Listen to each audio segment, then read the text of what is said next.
Thank you.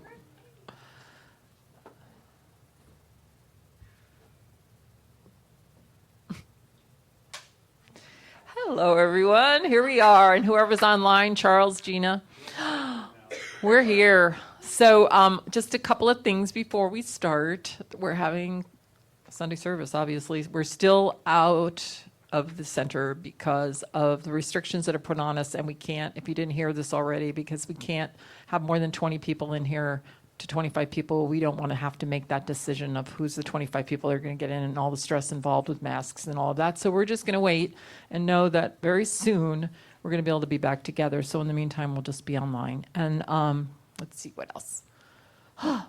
Okay, Diane. Diane's doing the conversation inspiration. She's doing it on Thursday night at 4:00. And then the only other thing I want to know to spread the word is Gina is doing the class she was doing for teens. We didn't really get any teens to sign up, which is exactly what happened to us with the theater. I don't get it. But so she switched it to 10 through 12. 10 through 12? Yeah, 10 through 12. And so it looks like 10 mature through 12. And she's doing a similar program for them that she was doing, was all about planting your garden. I guess it's something like that. But anyway, empowerment and the beliefs, and teaching them about their beliefs and how their beliefs affect their lives. Yeah, so yeah, it's cool. So we always get that age group, the 10. Yeah, well, someday those kids will be teens, right? And then they'll be ready. So we'll have our own teen group then, and then we can send them off to teen camp. They can have, yeah, it's going to be cool. All right, so this is the beautiful Roseanne, but before I turn it over to her, we're going to just take a moment to center. Oh, I need to center today. You know, when you're running from one thing to the next, literally, Jamie. All right, let's just take a deep breath and just bring our attention right here and right now. And what I know is that there is only one power, one energy, and one source everywhere present in and through everything. It is moving everything in this universe in perfect order, in perfect harmony, in perfect balance. And what I know from that place is that it is moving everything, so therefore it is moving me. It is moving each and every person in this room. And now, tonight, which I didn't mention, there is also a peace gathering for George Floyd in Los Angeles. So I include that in this moment, that I am giving this prayer to bring that peace from my heart out and join with all the hearts in the world. Knowing that that peace is present. It's present here always. It's present tonight in this class. It's present in all of creation. This peace, this love, this joy, this thing called life is always here no matter what. So I know that we bring that to this class tonight. And I bless Roseanne for her willingness to stand in the truth and beauty of Ralph Waldo Emerson and to share that with us. And so I know that it is a perfect unfoldment tonight, and that everything that we've come for is satisfied even more than we expected. And that this is a time of great learning and great unfoldment for each of us. So I am so grateful, very, very grateful, as I just take this word that I have spoken and release it as law, knowing it is done, as we affirm together. And so it is. Yes. Oh, yes. Michelle. Did everybody hear her anybody hear her talk yesterday? Good. Yay. Didn't she do great? Yeah, so what's the update? The update is Friday is her panel, so keep her in your beautiful prayers on Friday. But we don't get to panel her, so but we were taken off her panel, of course, right? So I know. Anyway, she's the slam dunk. She's going to be fun. Oh yeah, and Rob helped us out and live streamed her panel yesterday all the way to Los Angeles. Yeah. Yeah, Michelle she wasn't there with her classmates, which was kind of hard on her, but what are we going to do? It's the way things are for a little bit, right? Okay, we're going to make it through, though. All right, are you ready? I'm ready. Here she is. They were so excited that you were coming. Well, I'm so glad to be here to talk to you about one of my favorite people. So, before we really get into Emerson, I put the slide up here because I've done a lot of reading about Emerson over the years, but this book came out a few years ago, and it's so amazing. If you are inclined to read more about Emerson, it's also on Audible if you do Audible books. This man, Dr. Richardson, had access to the Harvard libraries where all of Emerson's ledgers, journals, all of his papers are held at Harvard. And so he really wrote a book for scholars, but he told the story like a novel. So what was so interesting that everything that Emerson did, he wrote into his journals, so whatever book he was reading, and he was an amazing scholar. So Robert Richardson would document, on April 15th, he was reading this and that. And for some people, probably you'd find it very dry, and I don't even know. When I was reading this book, half of what he was talking about, but I find it fascinating that somebody goes that deep into the classics and into philosophy. So that's a book I recommend. So I'm starting off with it because I didn't really want to end with it. This is the guy, Ralph Waldo Emerson. And I hope after you spend an hour or two learning about Ralph Waldo Emerson, that you'll get to feel him, know him as a real human being, not just the essays you've been reading. And maybe some of you find it difficult to read. Some of you find it easy to read. I don't know. You'll tell us, I'm sure. But he was known to his friends by a certain name. Do any of you know what his friends called him?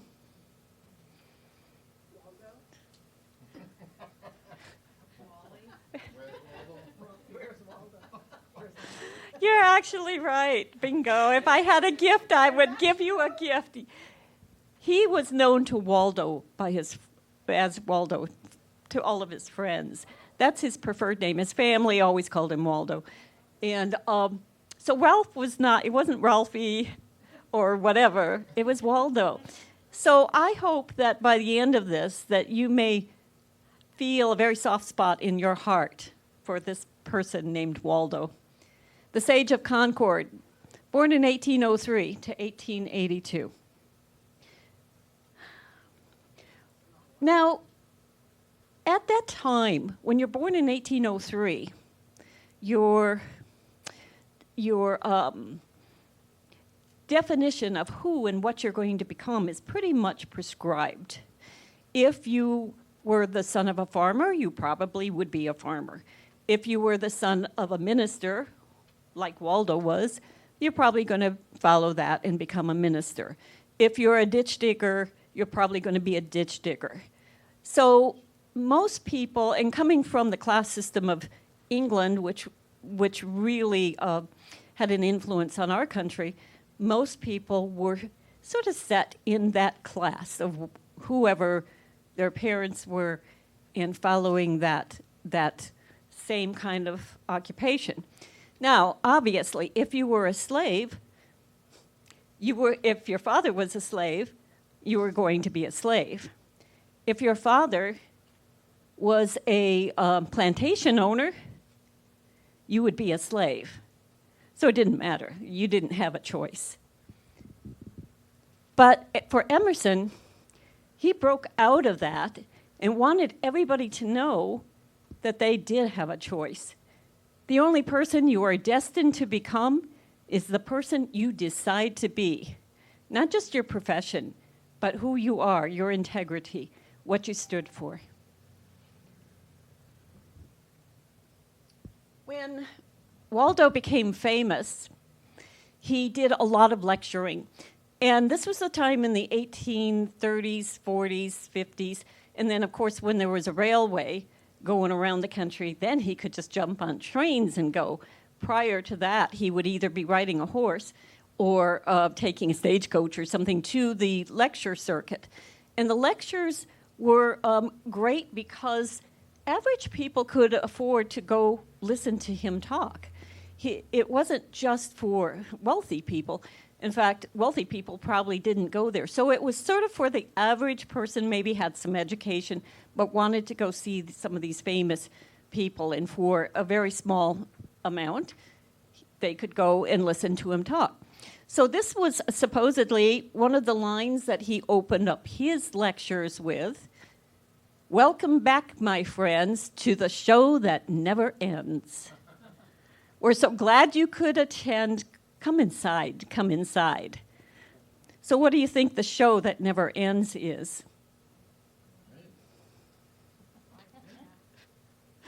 Life itself, the show that never ends. That's, and he's telling, of course, beyond death, the show goes on in one way or another. And there's two of our heroes, or my heroes. Probably one of these people you've already, if you're sitting here in class, you're here because you really like the guy on the right. So just noting the two of them together, Emerson was born in 1803, Holmes was born in 1887. So they're probably maybe a generation and a half away from each other. But by this time, by the time Holmes was born, Emerson was already had his place in history and society. Of course, he had passed on, but he was considered at that point a brilliant person. Ernest had written, and you might have read this quote, "I read Emerson like I drink water." What's interesting is his brother, Fenwick, and if you can see the resemblance between the two.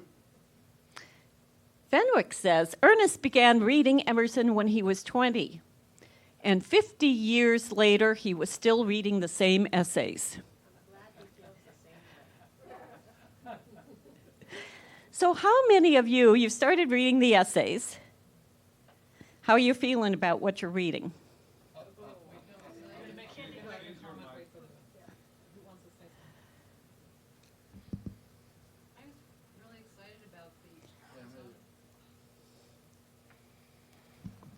I really liked the self-reliance. I really got excited. I loved the way he wrote, the prose and the descriptions. And at one point I was like even sort of pontificating out loud what he was saying. It was great. The Oversoul was a little bit repetitive. It was kind of like the same theme over and over again. But I really liked self-reliance a lot. It was very inspiring.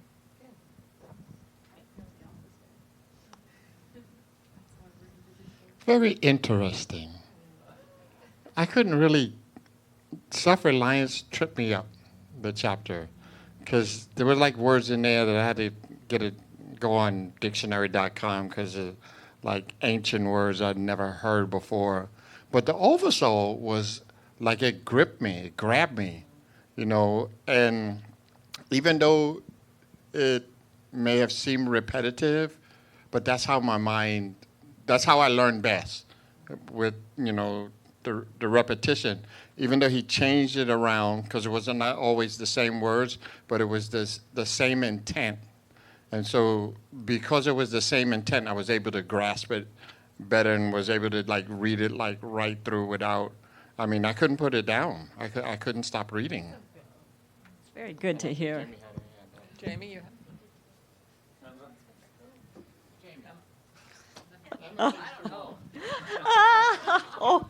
No comment. I was first introduced to Emerson when my advanced placement English class in the 12th grade. You know how long ago that was? Through Walden Pond, which is, of course, the Thoreau book. but I've always was really interested in transcendentalism, right? But now that I read this essay, and because of my interest in science of mind, I thought the oversoul was just, I can understand and see why Ernest Holmes came up with everything that he's got and how immersed he was really in Emerson was the oversoul. It's what showed me. So I really got into it. I was so afraid of it because of the way it reads, it's the Old English and it's like, But once I got into the Cliff Notes, I went back in and read it, the actual essay, and it really made sense to me. So I'm looking forward to this class.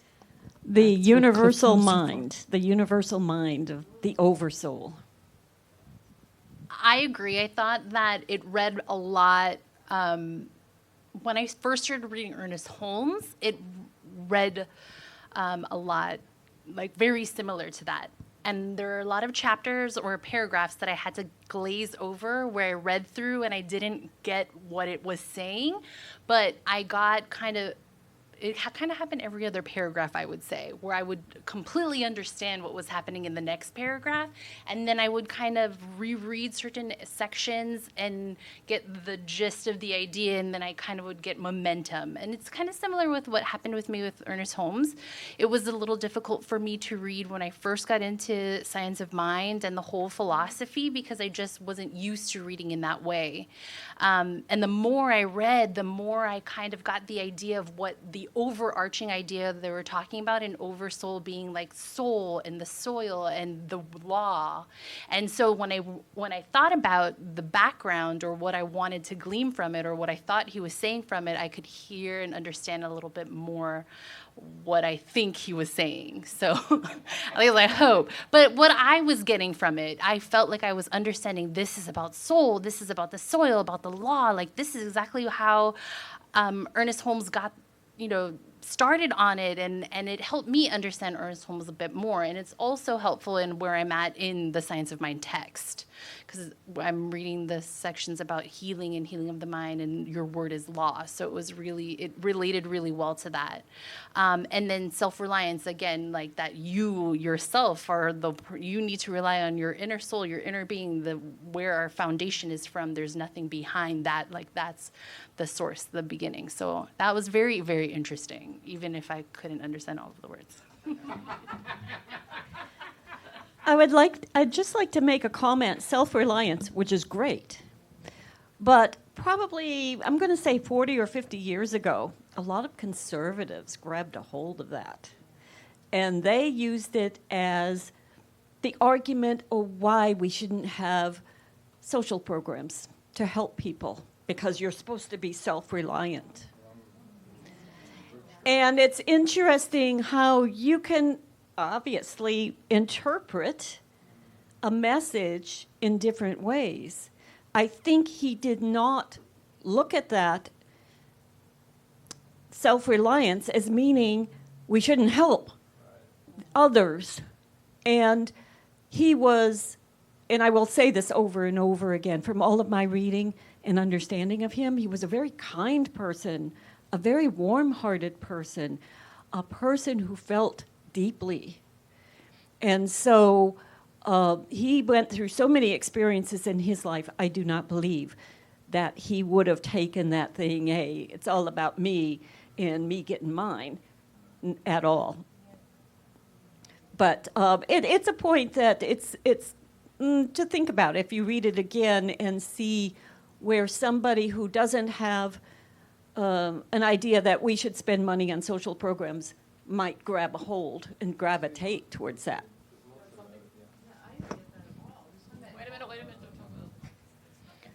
Just because it said self-reliant as the title, it was all about conforming and consistency, and it was completely not about self-reliant. I mean, it's about God. Yeah. You know. Yeah, exactly. Of course, I agree. However, I'm just pointing out that some people of a different way of thinking said that, this is what he was saying. And so you can see that his essays, you've probably read enough to know that they're not the easiest thing to read. do you have any techniques that you're using to?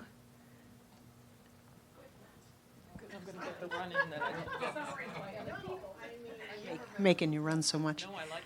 Actually, I did the audio online and read the book at the same time because I found it quite challenging to kind of absorb the way he wrote things. But I did find the gems there. But it was kind of like I had to seek them. I had to stop, and there was a lot. And then it wasn't cohesive as far as a story or like. But there were it all came together at the end. But as I was reading it, I found it like he was talking about one thing and then something else, and then it all sort of concluded at the end. Great. Well, as you can see already, that Holmes wasn't tired of Emerson. He spent 50 years reading the same types of essays over and over. And from his study of Emerson, there are 3 major ideas he took. We are our own spiritual authority. You can't tell me what I should be believing. I can't tell you. There is a godlike essence in every person. Absolutely.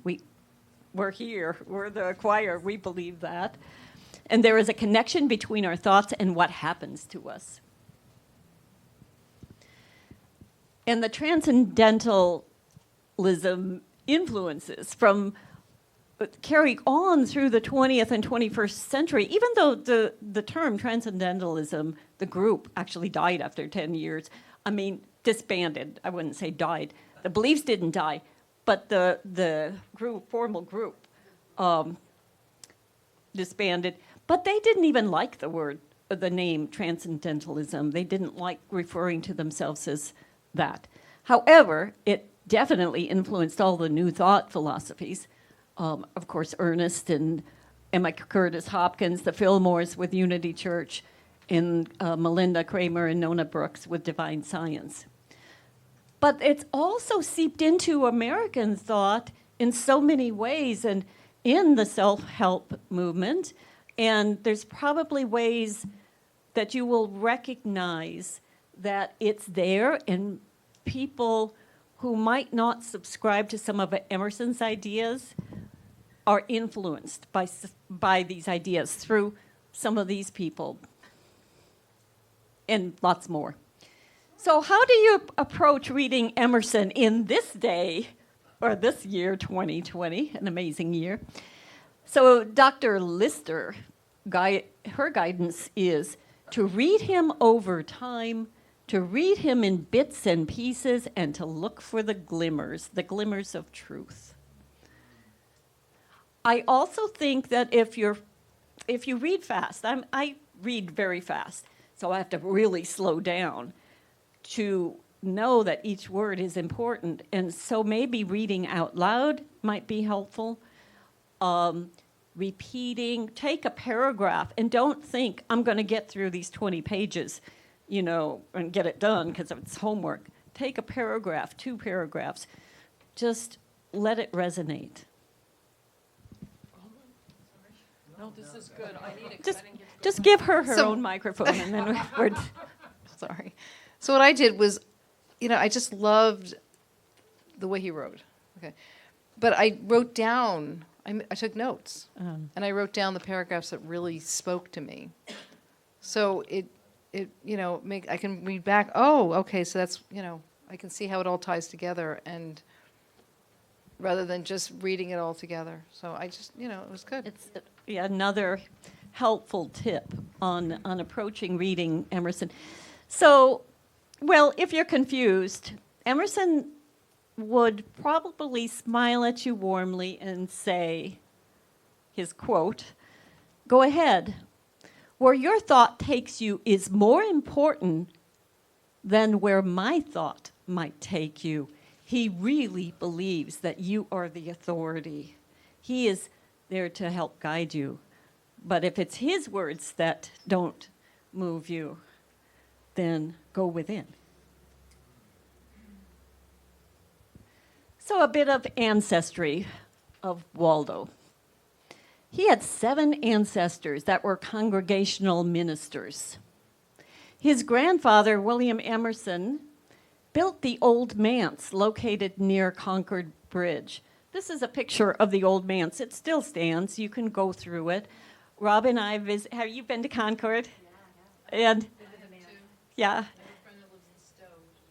Oh, that's so cool. Well, Rob and I visited a few years ago, and when I was much younger, I lived in Boston, met my first husband, and we used to go to Concord a lot just to spend a day and swim at Walden Pond and walk around the pond. So it means a lot to me, too, to just be there. So his father was, William Emerson Jr., was a liberal-minded Unitarian. That's quite a bit different than a Congregationalist. And he was the minister of Boston's first church, Unitarian church. So his father married Ruth Haskins. They had 8 children. Waldo was right in the middle. He was number 4. When William died, Waldo was 8 years old. So William had a disease. He quickly died. He left the family with lots of debt. They had to sell a lot of his papers and books, his beloved books. They had to sell just to make the debts. And then what were they going to do? They weren't wealthy. And so what happened was Aunt Mary moved in. Mary Moody Emerson. So she lived with the family for 7 years. She was actually like a surrogate father. She could earn some money because she would do lots of things to earn money, but mostly teaching, tutoring children. She was very educated. And she was what you might call a spinster, but she chose that life. She had a couple proposals that there was no way she wanted to be tied to a man.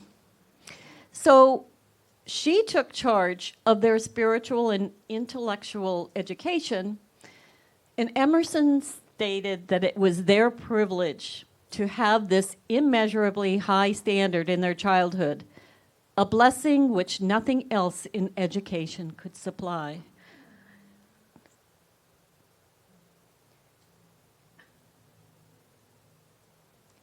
Waldo called her his muse,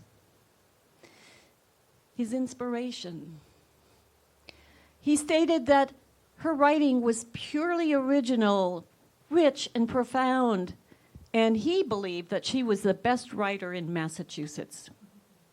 Now, are her writings published? Of course not. I mean, a woman back then, really?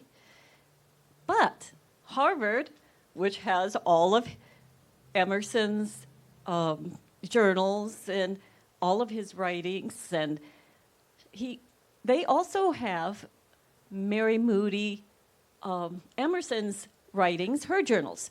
She's the one that told all of the kids, absolutely, you do a journal. You write in your journal every day. You document everything in your life. You document what you are reading and what you think about what you're reading. So once the recent scholars got in and really looked at Mary's writings, they recognized something, that he borrowed images, ideas, subjects, and full sentences from her writing and used them in his verse, essays, lectures, and sermons. And did he give her credit? This came from my Aunt Mary. Until after he died. Yeah. Well, this is pretty recent that they've discovered that he basically, and, you know, sort of, it tells you the position of a woman, even an intelligent, educated woman, who could not have been recognized on her own, but her inspiration was something passed on to him. So Mary encouraged the Emerson children to read poetry, delight in nature, and take risks, commanding them to scorn trifles, lift your aims, do what you are afraid to do. You like her? I like her. Now, how many of you have spent your life doing what you're afraid to do? Sometimes. Not enough. Yeah, yeah, occasionally. But if she's standing there, no, you get out there and do what you're afraid to do. It builds character, I think. Do you think that his quoting her was, it kind of sounded like when you were saying that you were kind of inferring that, like he stole her ideas versus, maybe what was going on for him was he knew that this voice, that this writing just needed a voice. So maybe he was just willing to say, hey, Auntie, I'll put it out there for you. I'll be your man. I agree. And going back to that other quote, he felt she was the best read woman in New England, the best writer. He was blown away by her his whole life. And so along comes Thoreau, who got to know Aunt Mary. Now, this quote I just found recently, and I really liked it. So Henry David Thoreau isn't usually known for flattering comments about women. Did you know that? Never married. But after a few hours with a 77-year-old Mary Moody Emerson in 1851, he complimented both her intellect and her youthful spirit. Mary Emerson was, in Thoreau's estimation, not only a genius, but the wittiest and most vivacious woman he knew. She was 77. A few years later, he amplified these accolades by telling a friend that she, now age 81, was in fact the youngest person in Concord.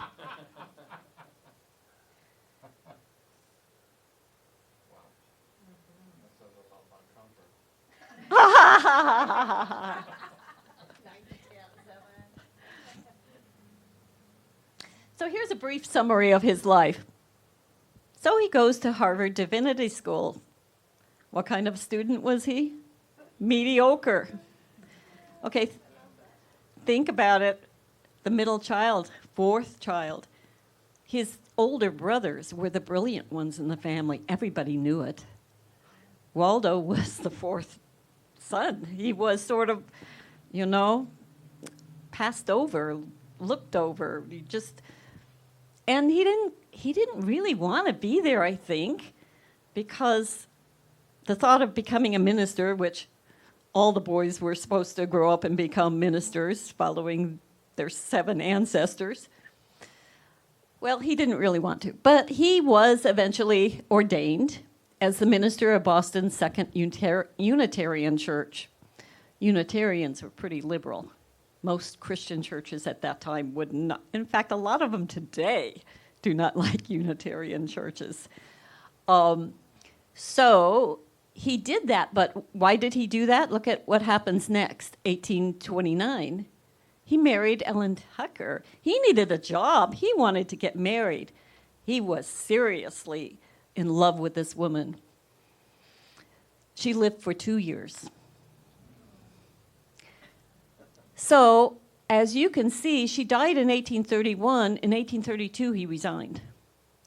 From 1832 to 1835, he was trying to recover, trying to heal, physically and emotionally. You'll find out more about that in the next slides. He was criticized, but when he became famous, and then he was famous for the rest of his life, he was criticized and maligned for all of his beliefs, such as God is in all nature and all beings.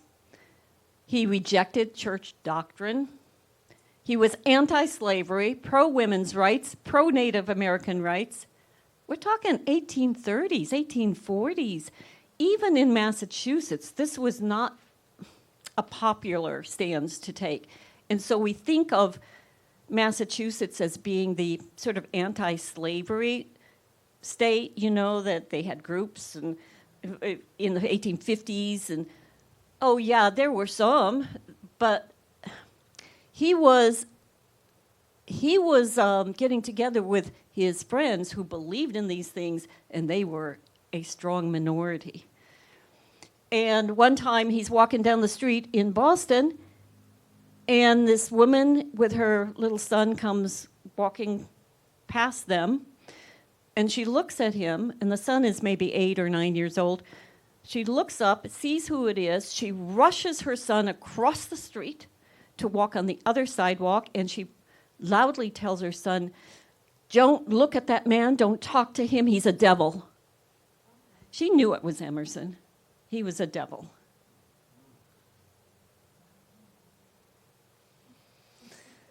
So he had so many losses of loved ones. Clearly, you already know that his father died when he was 8.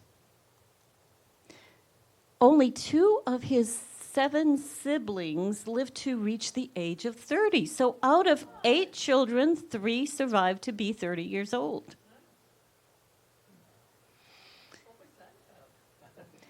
Mostly consumption.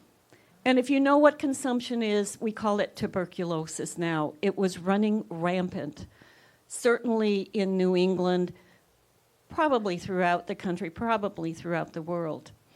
But it's a dreadful disease and was only controlled, I think, in the 20th century. We have a medical person here could talk about that. But it's a dreadful death, a dreadful death. Is that when his wife died? Yeah. And his wife died of consumption, and that what they called, yeah. Yes, well, it still is, and now they have something called drug-resistant tuberculosis.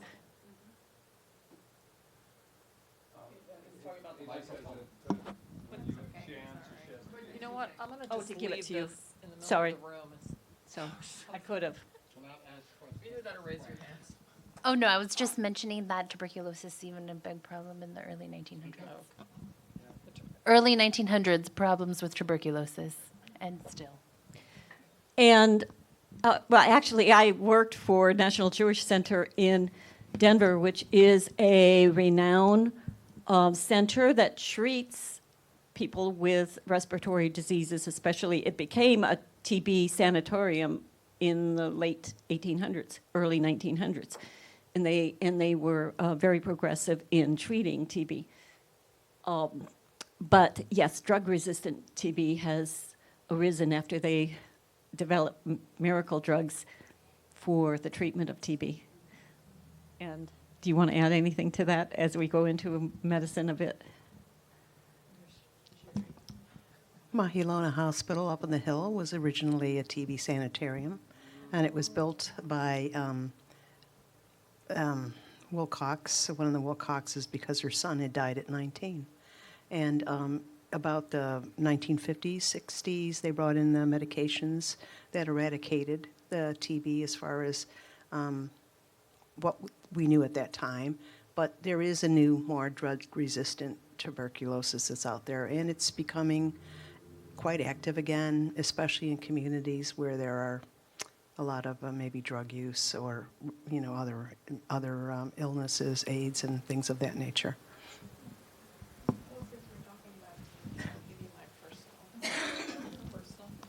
Yes. When I came here in 1963, they test you for TB in schools, and I turned positive for whatever reason. But then I realized, my family told me that my grandfather died of TB, and I was, I was within his surroundings. Let me put it that way. So yeah, turned, and I had to take drugs. But it's like the TB test was like one of those things that they showed. Yeah, and so you turn positive because it's red, and so they give you tablets to take it exactly. So I'm TB free. That's all right. You are perfection. So yes, his wife was 19 when she died. And just going on to more losses of his loved ones, when he remarried and had his firstborn son that they adored and named, guess what? Waldo. He died at the age of 5. It wasn't TB, I forget, but it was some dreadful disease that they could do nothing about. One of his closest friends, Margaret Fuller, died in 1850. And his closest friend, Thoreau, died at the age of 42 in 1862. A lot of grief, a lot of loss in this man's life. Ellen Tucker Emerson. So he met her when she was 16. They married when she was 18. Looks like you, Roseanne. Oh, yes, I see the resemblance. I'm sorry. She died of consumption. Now, just imagine. I'm sorry, I get into the graphics of it. TB affects your lungs. When you're dying, you can't breathe. You're coughing up lots of stuff, and at the end, I believe it's a lot of blood, fresh blood. You're dying a dreadful death. So he was with her as she died, of course, and grief-stricken. As you can tell, she's beautiful. What else can you tell me about her portrait? Her portrait. What do you know about her just by looking? She had some means. She was not a poor woman. You don't have an oil painting of somebody in 1830 unless your family has money. So, yes, that was, he was in love with her, totally. But he did have this connection with a woman who came from a wealthy family. That was just an extra bonus. But he was despondent after she died. Every day he'd walk from the church where he was minister, he'd walk 3 or 4 miles to where her grave was. And every day go visit her grave, come back, every day. On the anniversary of her death, he walked to her grave. She was in a tomb. He slid the granite cover back away from her grave, looked into the coffin, wanted to see her. He wanted to be with her. So what did he do next? He climbed in. Now, the reason we know this is because he did write it in his faithful journals. Yeah, pretty shocking. But she was his life, his whatever. So, I think that might have stopped it for him. Maybe given him a sense, yes, she was gone. And she may be living in another life, but whatever. He could move on. Unfortunately, Waldo had consumption. His brothers had consumption. His much-loved brothers, Charles and Edward, died within a few years of his wife's death.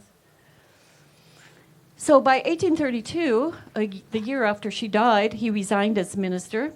He was very sickly.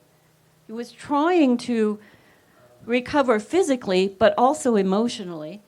So he decided, he got a little money from an inheritance from her death. So he decided he would go to Europe. His dream. No, I'm stopping you because your microphone sounds really weird. Okay, just keep talking. Yeah. Yeah, just keep talking. It's all right. So he wanted to, of course, not see the sights of Europe, yes, to do that, but also to meet the great intellectuals that were writing at the time. And at that time, these great authors and intellectuals, all you needed to do was write them a letter and say, I read this essay in this book and blah, blah, blah. I'd love to come meet you. And they would welcome other educated people to come talk to them. So he got on the ship, a 6-week voyage. The captain wrote in his log, this tall, skinny guy got on the ship, very sickly. Now, this was not exactly a passenger ship. It was more like a merchant ship, but they of course, took a few passengers. He said, this guy's not going to make it across the ocean. I can guarantee he was sickly. But he made it. But in 1833, Emerson wrote in his journal, "At home I dream that at Naples and at Rome I can be intoxicated with beauty and lose my sadness. I pack my trunk, embrace my friends, embark on the sea, and at last wake up in Naples, and there beside me is the stern fact, the sad self, unrelenting, identical that I fled from. Wherever I go, there I am."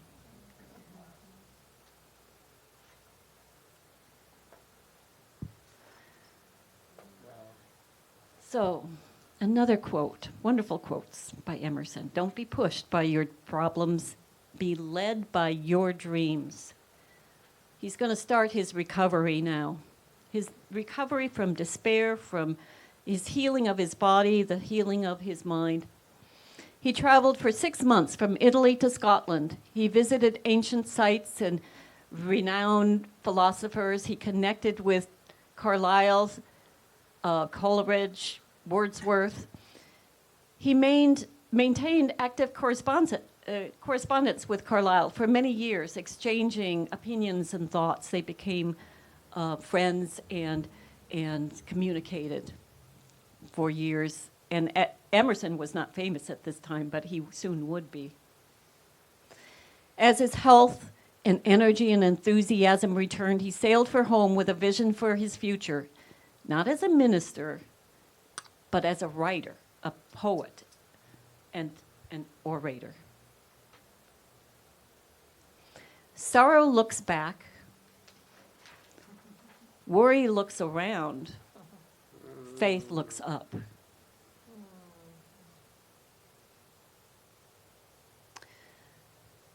Enthusiasm is one of the most powerful engines of success. When you do a thing, do it with all your might. Put your whole soul into it. Stamp it with your own personality. Be active, be energetic, be enthusiastic and faithful, and you will accomplish your object. Nothing great was ever achieved without enthusiasm. Do you agree with that?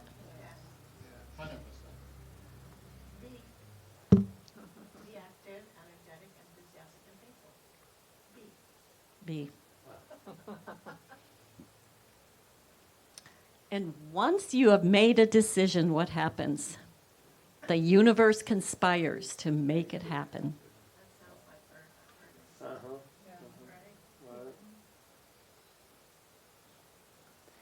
He was recovering, and he found a woman to marry. So in 1834, he began writing essays, began his career as a lecturer. He married Lydian Jackson in 1835. They had 4 children. Waldo died at age 5, which of course sent him into another grief-stricken phase. But he had gotten used to grief and didn't get over it, but he could move beyond it. The good news is his other children had long, productive lives, and he and his wife lived in their Concord home for 5 decades until their deaths.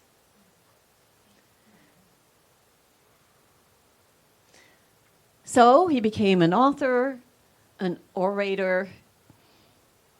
His personal life was settled. His creative energy was unleashed. And there he started publishing his books and essays.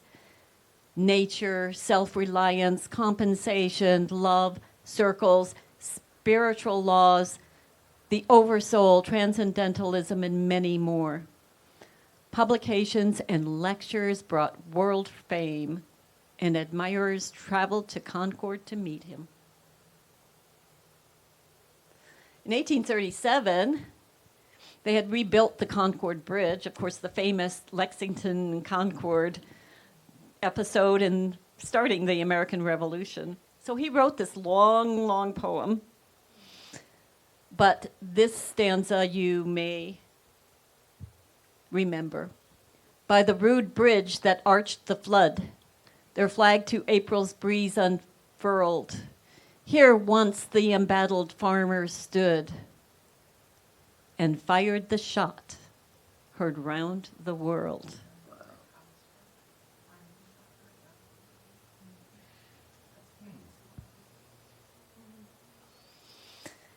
Concord, Massachusetts, literary center. Small town. But it was getting equal to Boston and New York City with the literary greats that lived there and all of the people who came to Concord to meet these people. Henry David Thoreau, Nathaniel Longfellow, Bronson Alcott, and his daughter, Louisa May Alcott. Louisa May Alcott grew up knowing Emerson since childhood. Her father and Emerson were friends.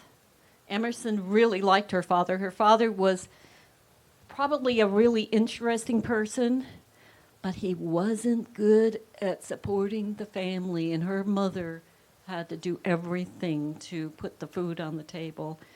So, and Emerson and his family helped the Alcott family out a lot. But beyond him just being helpful, she loved him like another father. And she also loved another person here in this group. And can you guess which one she loved? Thoreau. She was sort of in love with Thoreau. Now, Alcott never married, and Thoreau died young. And from what we've already learned, maybe he wasn't the kind of guy to really hang out with a woman much, but she had a big crush on him. Are you saying he was gay? No, I don't know if he was gay, but, some men don't have to be gay to not want to be married to a woman. They just want to be, yeah, go his own way. He wanted to just do what he wanted to do. But I do know from my readings of her that she was hot for him in today's vernacular.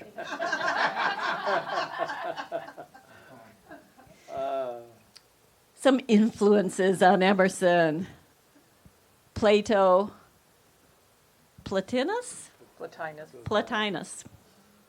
Hegel, Kant, Van Gogh, and Coleridge, and Carlyle. Now, we can take a little break if you want, or we can do Kant first and then take a break. Okay. Whatever you Do want. Kant first? Do Kant. Kant or Kant? Can we do Kant? We can't, but we can't. So he was writing in the 1700s, died a year after Emerson was born. So late 1700s, he was very famous, founder of Transcendental Realism, a great influence on Emerson.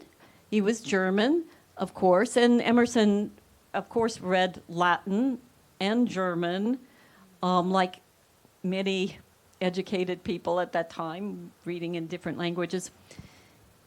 This is rather shocking. He had no beliefs in a devil, evil, hell, dualism, a savior, or the church.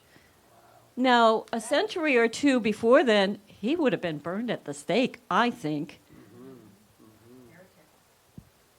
Yeah, but that's Emerson right there. Well, that's what he was influenced by. The Transcendentalists, right, were influenced by Kant. That's where the term comes from. So he taught that there were two worlds, spiritual dimension, which is the reality, and the world of space and time, which were effects. So cool. Does this feel like familiar to you? Oh my God. But of course, that's an oversoul too. exactly that. You know, and I read a quote, if you want to understand Kant, read Emerson.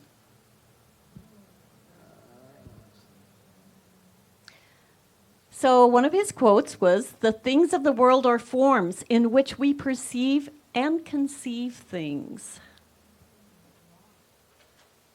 His belief was that there was one God who was the causal source of all good in the world, in the possibility of harmonizing God's purposes with our greatest good, and the human immortality as the necessary condition of continued approach to the highest good possible. That's like saying we're forever, ever expanding.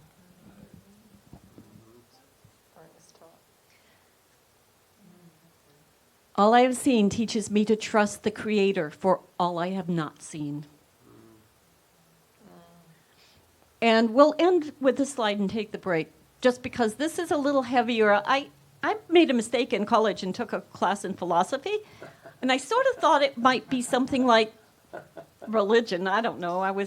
Didn't know. Oh my gosh. Have you taken philosophy in college? 101. I was like, I couldn't believe it. But I like this one slide. Idealism versus materialism. Idealism. See if this sounds familiar. The material universe is derived from consciousness. The universe seems to be nearer to a great thought than to a great machine. Each individual consciousness can be compared to a brain cell in a universal mind. Self-realization, when the finite human becomes the infinite, becomes God, the divine. Materialism. Now, part of this was because of the growth of science. So it was the reaction against religion that fought science for decades and centuries. So materialism comes along and they're like, okay, fine. The consciousness comes from the material universe, the belief that physical matter is all there is without any spiritual, supernatural, or intellectual existence. Advocates of materialism look ahead for an enlightened future as mankind evolves, and science is not compatible with religion. No, that was like a split between religion and science. No, it really did, right? Happen for a long time. Now it's just now like starting to come together again. But what I love is that last one. Science is not compatible with religion. What are we called? Religious scientists. Shall we take a break? Oh, yeah, that's great. Oh my God, that's so great.